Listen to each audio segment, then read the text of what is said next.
What if I told you that pirates did not just sail the seas and rob ships? What if I told you that a group of pirates once built their own country, their own government, their own laws, their own society, a place where there were no kings, no slavery, no class system, and no rules except the ones the people chose for themselves. A place so far ahead of its time that it would not look out of place in a modern political philosophy textbook. A pirate utopia, hidden on the edge of the world. And for a brief, extraordinary moment in history, it actually existed. Or did it? Today we are diving into one of the greatest mysteries in all of pirate history, the legend of Libertalia, the island that pirates built, and the story that has been blurring the line between truth and myth for over 300 years. Before we get into Libertalia itself, we need to understand the world that created it. The late 1600s and early 1700s were the Golden Age of Piracy. European empires were carving up the world, stealing resources, enslaving people, and growing obscenely rich off the backs of everyone else.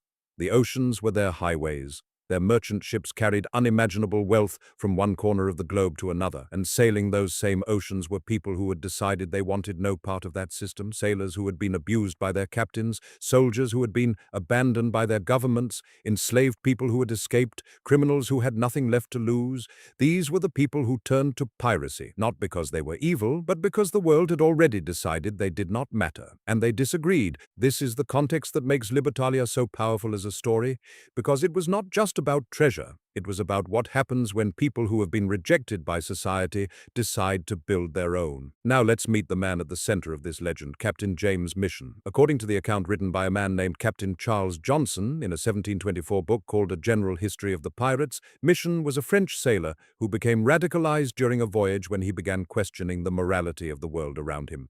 He befriended an Italian former priest named Caraccioli, who became his philosopher and advisor. Together, these two men began to develop a radical idea. What if a crew of pirates could sail to a remote corner of the world and build a society based on freedom, equality, and justice? No kings, no aristocracy, no slavery, no exploitation, just a community of free people living by their own code. Mission and Caraccioli eventually took control of a ship and began their experiment at sea. They freed enslaved people from captured vessels and offered them equal standing on the crew. They distributed wealth equally among every member of the ship, regardless of race or background. They created a democratic council where decisions were made collectively. At a time when the rest of the world was built on hierarchy and oppression, this pirate ship was operating like a small floating republic, and according to the legend, this was just the beginning. They eventually sailed to the northeastern coast of Madagascar, a massive island off the eastern coast of Africa that was already becoming a well-known pirate haven. And there, in a sheltered bay surrounded by lush forest and fresh water, they founded Libertalia, a permanent settlement, a real town, with houses, farms, fortifications, a harbor,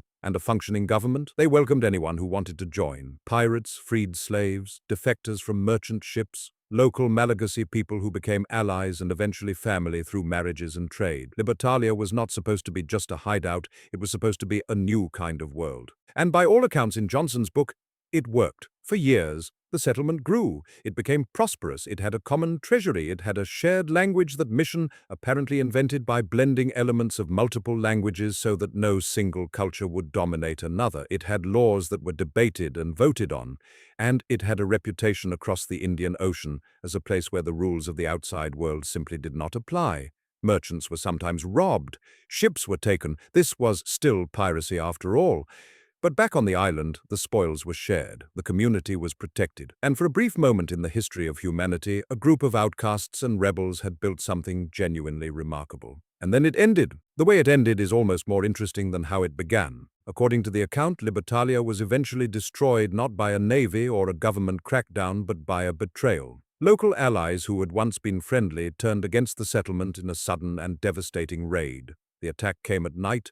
Many of the colonists were killed in their sleep. The settlement was burned. Mission himself reportedly survived, escaped by sea, and then died shortly after in a violent storm. Caraccioli was killed in the attack. And just like that, the great pirate utopia was gone, erased from the earth almost as completely as if it had never existed. Which brings us to the big question that historians have been arguing about for 300 years.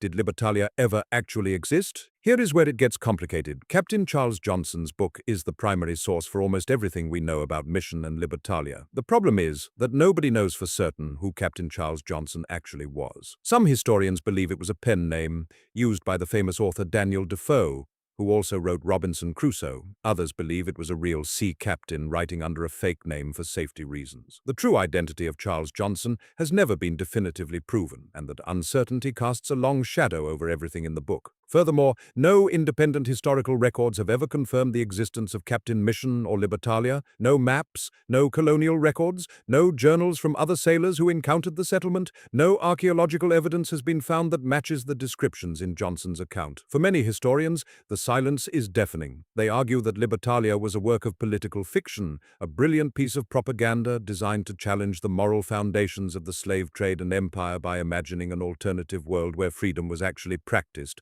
rather than just preached. And honestly, even if that is true, it does not make the story any less important. Because whether Libertalia was real or invented, what it represented was absolutely real. The desire for freedom, the rejection of exploitation, the idea that a group of outcasts could build something better than what they had been given. These were not abstract philosophical ideas to the people who turned to piracy in the Golden Age. These were lived experiences, real grievances, real hunger for a different kind of life.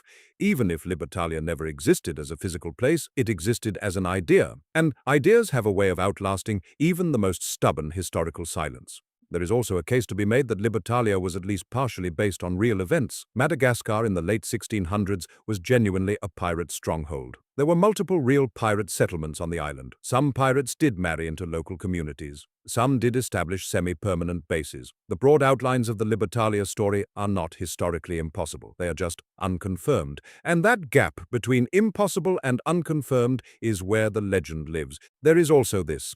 A man named Adam Baldridge really did establish a pirate base on the island of Sainte Marie, just off the coast of Madagascar, in the 1690s. He traded with pirates, supplied their ships, and created a functioning community that lasted for years before being attacked and destroyed by the very pirates he had been hosting. The parallels with the Libertalia story are striking. It is entirely possible that Johnson, whoever he was, took real events and real people and wove them into a larger, more idealized narrative, not to deceive, but to make a point. That point being this: the Golden Age of Piracy was not just about crime, it was about people at the very bottom of society's ladder refusing to accept the world as it had been handed to them. Pirates had their own codes, their own democracy, their own sense of justice. On many pirate ships, the crew voted on major decisions. The captain could be removed by vote if the crew lost confidence in him. Plunder was divided according to agreed-upon shares. Injured crew members received compensation. In many ways, a pirate ship was more egalitarian than the societies those sailors had come from. Libertalia, whether real or fictional, was simply that impulse taken to its logical conclusion. What would it look like if you did not just reform the system, but replaced it entirely? That is the question Libertalia asks, and it is a question that has never really stopped being relevant. Today, the legend of Libertalia lives on in books, films, and games. Assassin's Creed fans will recognize the name, historians still debate it, and Madagascar, that vast, wild island off the coast of Africa, where the story supposedly took place, still draws people who want to believe that somewhere in the jungle, under centuries of growth and time, there might be the remains of something extraordinary, a harbor, a wall, a foundation, some small proof that once, briefly, a group of people who had been cast out by the world managed to build something better. Maybe they did, maybe they did not. But here is what I think is true regardless. The fact that people in the 1700s were telling this story, reading this story, and believing this story tells you everything you need to know about the world they were living in, because you do not dream of a place like Libertalia unless the world you are living in is deeply, painfully broken. And those pirates sailing their stolen ships across oceans their kings claimed to own were dreaming of something better. That is not a criminal impulse. That is a human one, and it is still in us today. If you made it to the end of this video, I want to know what you think. Was Libertalia real? Was it fiction? Or does it matter? Drop your answer in the comments below. Smash that like button, hit subscribe, and I will see you in the next one.